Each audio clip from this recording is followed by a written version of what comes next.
Want to make easy and tasty homemade burgers with minimal mess at a fraction of fast food cost? Let me show you how. Hi everyone and welcome to another episode of T-Shirt Cooking. Today we're going to be making two different kinds of burgers, pan fried and air fried, and we'll compare the two. First, we will need medium lean ground beef, 2 slices of cheese per patty, 1 brioche bun per burger, an onion, and some butter if you plan on buttering your buns and cooking your onion. We'll begin with dicing the onion using our signature $1 knife. I attempted to use a dicing technique that I learned online, however, it was exceptionally poorly executed, so we'll skip all this and move along. Now we prepare our minced meat into meatballs that weigh approximately 65 grams each, and we'll use 2 patties per burger. Using our recently washed hands, we squish down the patty until it's slightly bigger than the bun as we anticipate patty shrinkage. We season with salt, pepper, onion powder, and garlic powder. Optional step, we warm up a small pan with butter and proceed to cook our diced onions for a few minutes until they get some color, and then we set them aside. We wipe the pan clean, warm up some more butter or use oil spray, and toast our buns for about 40 or so seconds until they look something like this.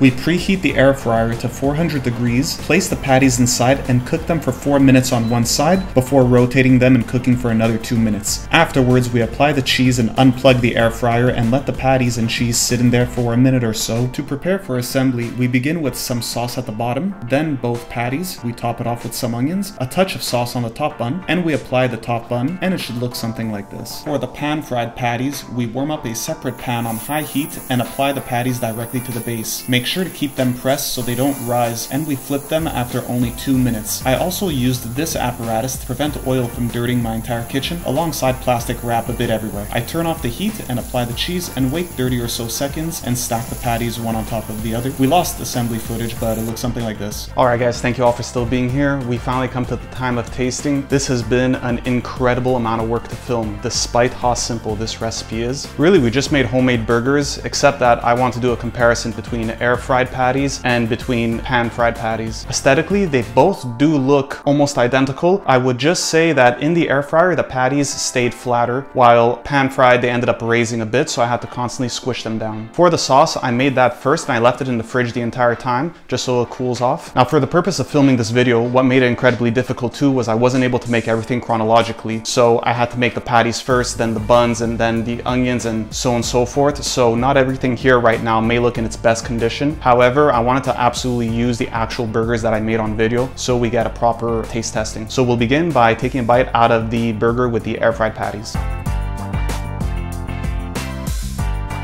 In my opinion, it tastes very good. I mean, the patty's not super dried up, as a lot of people usually complain about when they use an air fryer to cook their patties. Next up, we'll try a bite out of the burger with the patties that were pan fried.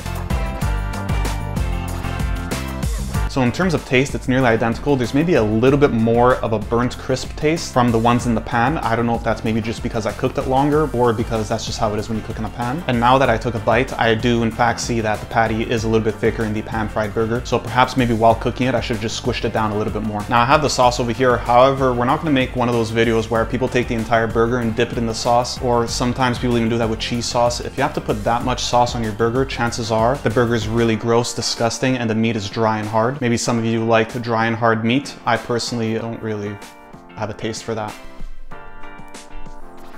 So all in all, this is just a really simple recipe. Instead of buying those burgers at like $3 a patty and they're frozen and they're full of ingredients, maybe 50, 60 ingredients, half of them you likely can't even pronounce, you could just do what I did, which is buy minced meat when it's on special, make patties, season them however you want, just cook them yourself, and there you go, you get yourself some burgers. Now in this case, I also want to mention that I just used Kraft single cheese because the American cheese wasn't on special. However, I definitely suggest that you use real American cheese and you don't just use Kraft singles like I am doing just to sort of save money. Now for the buns, what I do is I buy them at Costco. It comes in like the big pack. I think there's maybe like 18 or 24, and I just freeze them. And so whenever I need a bun, I just take it out. And these brioche buns defrost in maybe 5-6 minutes. So you take them out while you're making the sauce, they're going to defrost. So to sum everything up, hopefully that this video could help you just maybe save some money on either buying burgers or maybe making burgers yourself or to your own taste. I now know for a fact that going forward, I'm going to be using the air fryer to cook my patties just because it makes a lot less of a mess and it's much easier to clean. All right guys, that's it for me. Leave me a comment, leave me a like if you do like the video, subscribe if you do want to subscribe. I'm not going to tell you what to do. Do whatever you want. Let me know what you think. Don't let me know. Doesn't really matter. It's up to you. And thank you all for watching, and I'll see you next episode.